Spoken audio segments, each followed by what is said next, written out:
Hello friends, ज्ञान सागर bye प्रिया झा में आप सभी का बहुत बहुत स्वागत है। आज हम जानेंगे महाशिवरात्रि व्रत की विधि के बारे में और इस व्रत को करने से क्या लाभ मिलते हैं। चलिए जानते हैं इस महाशिवरात्रि व्रत की विधि के बारे में। इससे पहले जिसने भी हमारे इस चैनल को सब्सक्राइब नहीं किया है, जल्दी से वो सब्सक्राइब कर दें और बेल आइकन को क्लिक करना ना भूलें। महाशिवरात्रि के दिन भक्त जप, तप और व्रत करते हैं तथा महाशिवरात्रि की कहानी सुनते हैं। महाशिवरात्रि का व्रत फागुन कृष्ण त्रयोदशी को होता है। कुछ लोग चतुर्दशी के दिन भी इस व्रत को करते हैं।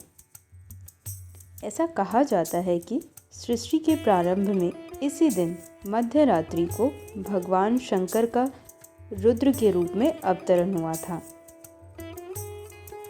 प्रलय के समय इसी दिन प्रदोष के समय भगवान शिव तांडव करते हुए ब्रह्मांड को तीसरे नेत्र की ज्वाला से समाप्त कर देते हैं। इसीलिए इसे महाशिवरात्रि या कालरात्रि भी कहा जाता है। माना जाता है कि इसी दिन शिव ने तीनों लोकों की अपार सुंदरी तथा शीलावती गौरी को अर्धांगिनी रूप में पाया था। इसीलिए सनातन धर्म में महाशिवरात्रि को एक महोत्सव के रूप में मनाया जाता है। महाशिवरात्रि का व्रत करने वाले साधक को मोक्ष की प्राप्ति होती है और भगवान शिव अमंगल रूप होने पर भी भक्तों को मंगल करते हैं और संपत्ति प्रदान करते हैं। कालों के काल और देवों के देव महादेव के इस व्रत को ब्राह्मण, क्षत्रिय, वैश्य, शूद्र और नर नारी, किन्नर, बालक, वृद्ध सभी कर सकते हैं। इस व्रत को विधि विधान तथा स्वस्थ मन भाव से भी किया जाता है।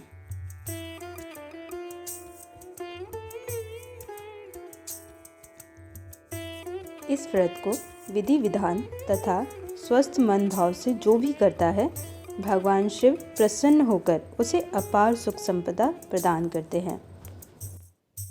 यहाँ व्रत के दिन सुने जाने वाली महाशिवरात्रि की कहानी। एक बार माता पार्वती ने भगवान शिव शंकर से पूछा कि ऐसा कौन सा श्रेष्ठ और सरल व्रत पूजन है जिससे मृत्यु लोक के प्राणी सहज ही आपकी कृपा प्राप्त कर लेते हैं। उत्तर में शिवजी ने माता पार्वती को शिवरात्रि के व्रत की विधि बताकर महाशिवरात्रि की कथा सुनाई। कथा इस प्रकार है। एक बार चित्रभानु नाम का एक शिकारी था जो पशुओं का शिकार करके अपने परिवार को पालता था। उस शिकारी ने एक साहूकार से ऋण लिया था, लेकिन वह उसे समय पर चुका नहीं पाया, जिससे साहूकार ने क्रोधित होकर शिकारी को शिवमठ में बंदी बना दिया।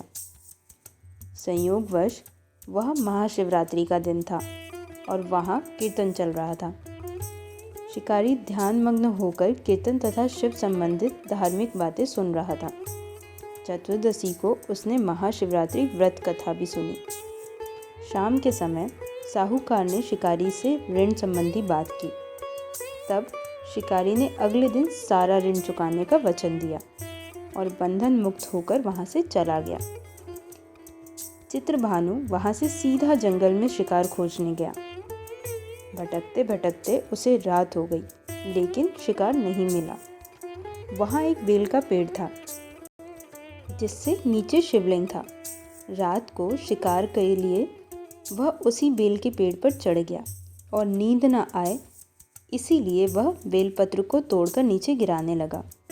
वह बार बार बेलपत्र तोड़ता और नीचे गिराता, जिससे बेलपत्र नीचे स्थित शिवलिंग पर जाकर गिरने लगा। इस प्रकार दिन भर भूखे प्यासे रहने से शिकारी का व्रत भी पूर्ण हो गया और शिवलिंग पर बेलपत्र भी चढ़ गया। रात्रि का एक पहर बीत जाने के पश्चात वहाँ एक गर्भवती हिरनी आई।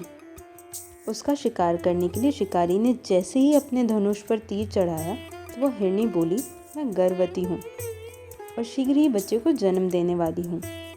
तुम एक साथ दो जीवों की हत्या करोगे तो अच्छा नहीं होगा। मैं अपने बच्चे को जन्म देकर शीघ्र ही तुम्हारे पास आ जाऊंगी। हिरनी की बात सुनकर शिकारी के मन में दया आ गई और उसने हिरनी को जाने दिया। कुछ देर बाद एक और हिरण उधर से निकली, जिसे देखकर शिकारी प्रसन्न हो गया और अपने धनुष पर बाण चढ़ाया। उसे देखकर हिरनी ने विनम्रतापूर्वक निवेदन किया, मैं थोड़ी देर पहले ऋतु से निर्मित हुई हूँ और कामातुर बिरहिनी हूँ। मैं अपने प्रिय की खोज में भटक रही हूँ और अपने पति से मिलकर शीघ्र ही तुम्हारे पास लौट आऊँगी। उसकी बात सुनकर शिकारी ने उसे भी जाने दिया। रात्रि का अंतिम पहर बीत ही रहा था कि तभी एक और मिर्गी अपने बच्चों के साथ उधर से गुजरी। उसे देखकर शिकारी ने तुरंत ही अपना धनुष उठाया और बाण चलाने ही वाला था कि वह मिर्गी बोली, यदि तुम मुझे मार दोगे तो मेरे बच्चे जंगल में भटक जाएंगे। इनके पिता के पास छोड़कर शीघ्र ही तुम्हारे समक्ष आऊँगी। मिर्गी की बात सुनकर शिकारी बोला, मैं 2 बार अपना शिकार खो चुका हूँ। मेरे बच्चे भूखे प्यासे तड़प रहे होंगे। उत्तर में मिर्गी ने कहा कि जैसे तुम्हें अपने बच्चों की ममता सता रही है, ठीक वैसे ही मुझे भी। मैं थोड़ी देर के लिए तुमसे जीवन दान मांग रही हूँ। बच्चों को इनके पिता के पास छोड़कर मैं तुम्हारे पास आने की प्रतिज्ञा करती हूँ। मिर्गी की दीन स्वर सुनकर शिकारी को दया आ गई और उसने उसे भी जाने दिया। शिकार के अभाव में बेल के पेड़ पर बैठा शिकारी बेलपत्र तोड़कर गिराता जा रहा था।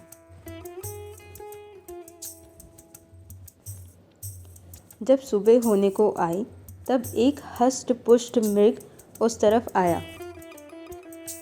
तब शिकारी ने सोचा कि इसका तो अवश्य शिकार कर लूँगा। जब उसने धनुष पर तीर चढ़ाया तो वह मृग बोला, यदि तुमने पूर्व में आने वाली 3 मृगियों और उनके बच्चों को मार डाला है तो मुझे भी मार दो।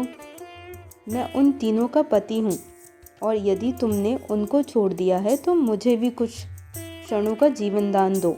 मैं उनसे मिलकर शीघ्र ही तुम्हारे पास आऊँगा। मृग की बात सुनकर पूरे रात का घटनाक्रम उसकी आंखों के सामने घूम गया। उसने सारी बात मृग को बताई। तब उसने कहा कि मेरी तीनों पत्नियां जिस प्रकार प्रतिज्ञाबद्ध होकर आ गई हैं, जिस प्रकार तुमने उन्हें विश्वास पात्र मानकर छोड़ा है, वैसे ही मुझे भी कुछ क्षणों का जीवन दान दो। मैं उन सब के साथ तुम्हारे समक्ष उपस्थित हो जाऊंगा। उपवास, रात्रि जागरण और शिवलिंग पर बेलपत्र चढ़ाने से शिकारी का हिंसक हृदय निर्मल हो गया और उसमें भगवत शक्ति का वास हो गया। धनुष्वान उसके हाथ में सहज ही छूटकर गिर गई। धनुष्वान उसके हाथ से सहज ही छूटकर गिर गई।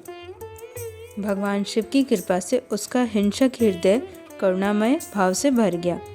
वह आज अपने अतीत के कर्मों को याद कर पश्चाताप की आग में जलने लगा। थोड़ी देर बाद वह मृग सपरिवार उस शिकारी के समक्ष उपस्थित हुआ, किंतु जंगली पशुओं की ऐसी सत्यता, सात्विकता और प्रेम भावना देखकर शिकारी को बड़ी ग्लानि हुई।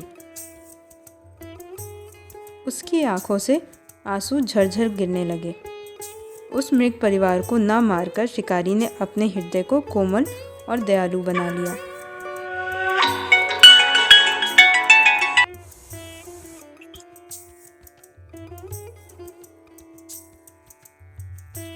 उस मृग परिवार को न मारकर शिकारी ने अपने हृदय को कोमल और दयालु बना लिया। देवलोक से समस्त देवी देवता भी इस घटना को देख रहे थे। इस घटना की परिणति होते ही समस्त देवी देवताओं ने पुष्प वर्षा की। भगवान शिव ने अपने दिव्य स्वरूप के दर्शन कराए तथा सुख समृद्धि का वरदान देकर उसे गुह नाम प्रदान किया। यही वह गुह था जिसकी भगवान श्री राम की मित्रता हुई।